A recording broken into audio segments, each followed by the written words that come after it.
But yeah, beyond that, we're going to go ahead and jump into these questions. So if you have questions, go ahead and add them. And I'm just going to start at the top and start to work our way down. I'll stay as long as you guys keep asking questions. You're obviously, free to go if you don't have questions or you don't want to hear, any of this stuff, or you got other things to do. But I'll be here and we'll begin. So, do your remaining cost numbers include room and board? And they do not. The numbers that we give are tuition and fees on the ACT prep guide. It's just tuition and fees. So yes, that does not include, yeah. Oh, wait, I did something wrong here. Yeah, so that does not include the room and board. That would be in addition. If a student is offered an opportunity for 30 hours of dual enrollment as a high school student, will that then make them a transfer student, or would they still be considered a freshman eligible for scholarship? Yeah, as far as I know, I've never heard of somebody losing their freshman eligibility unless they have officially graduated from high school. So I've never heard of a student having too many, AP credits or dual enrollment credits that they were no longer considered freshmen. I mean, they might not be a freshman per se, but they're still going to be eligible for all of the freshman scholarships. And yeah, I mean, I can't say that it has never happened, but I can't imagine it has ever happened. So that'd be a great problem to have, and I know students that didn't have to do the freshman and even part of their sophomore year because of the number of AP and dual enrollment classes that they'd taken. So take a bunch, is worth it. Ms. Graham said, I think in response to that, dual enrollment is considered high school credit as well. So that is not solely a college credit. Therefore, it won't count towards transfer credits. So yeah, that, is from Ms. Graham. She's school counselor at HBA. The Hope and GAM scholarships do not superscore, though, is from Ms. Metcalf. Thank you for clearing that up. So they apparently do not superscore for the Hope and the GAMs. You actually have to get a 21 or a 29 on the ACT.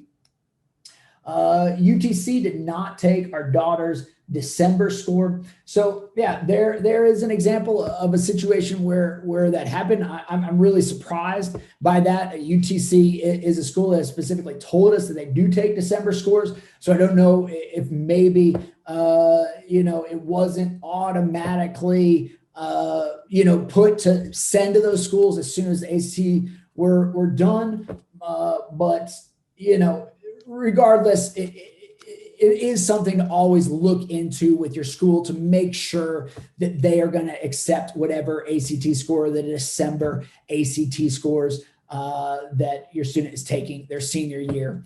Yeah. All right. The Crack ACT website came up as error 526. Can you share the link? Yeah, I will go ahead. I'll just check it here with everybody on just to make sure that we're getting it correct. All right, so crackact.com.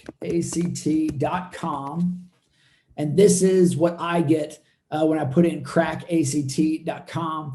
So I'll go ahead and copy that. But yeah, this is the website. And then here are all the tests. You can click it. It's obviously super ad all over the place, but that's how they are able to do it for free. But yeah, so I will go ahead and send this to everyone in case it's not coming up for you. So there's the link to Crack ACT. Okay, never mind. I see afterwards it came up. All right, and Ms. Graham put it on there as well.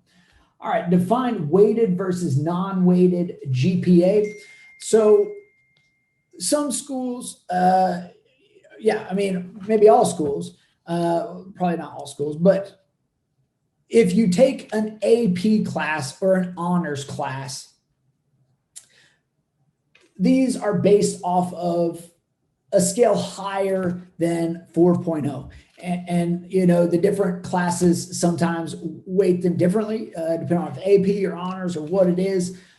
And so that's what weighted means, is it's not only off of classes on a 4.0 scale, it also weights in the difficulty of those harder classes via a higher weighted scale above a 4.0 averaged in with your normal 4.0 weighted classes. So it just makes it so students aren't discouraged from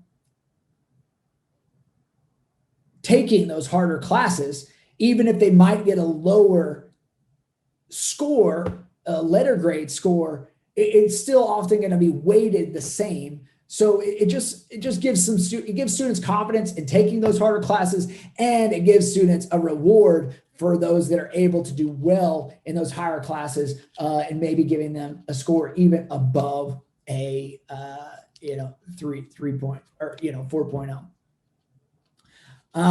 Yeah, another student we got is Hope Scholarship for Tennessee schools, and yes, the Hope Scholarship is for Tennessee schools. All right, which schools have the lowest dropout rates around here?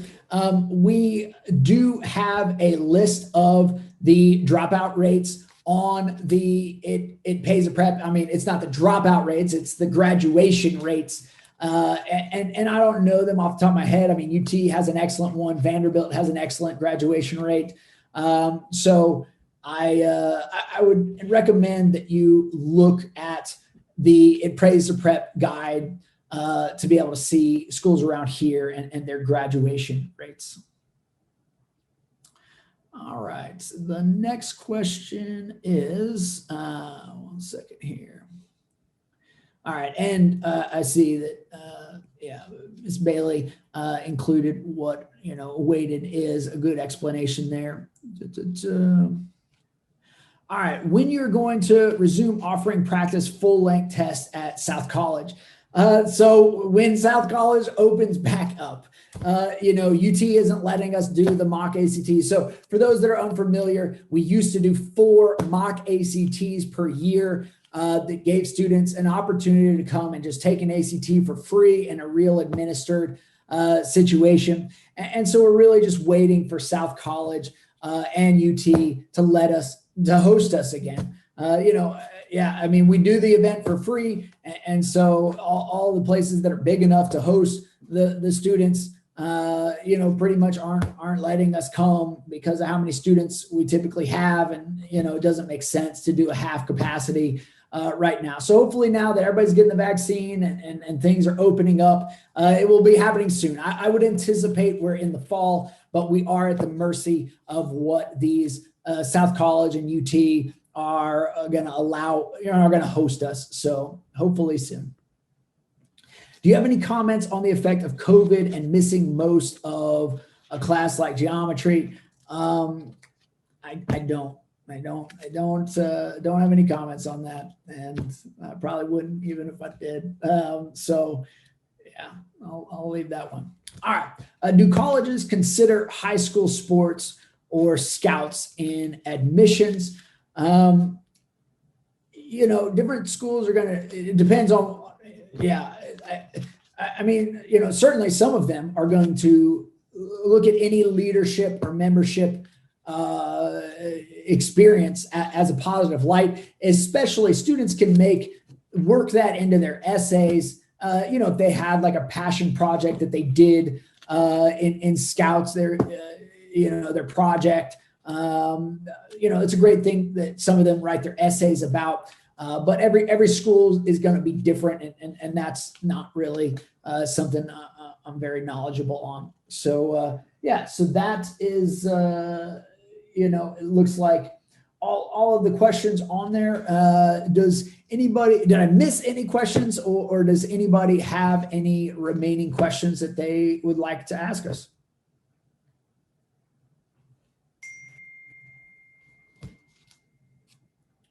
Awesome. Well, thank you all so much for sticking this out all the way. We certainly appreciate you being a part of this and letting us be a part of the community. And you know, if there is any way that we can ever help you, regardless if you do our program or not, we're always happy to help any family that gives us a call. 865-643-6030 is our number. And yeah, we're here to help. So you guys have an awesome rest of your night, and we look forward to next time.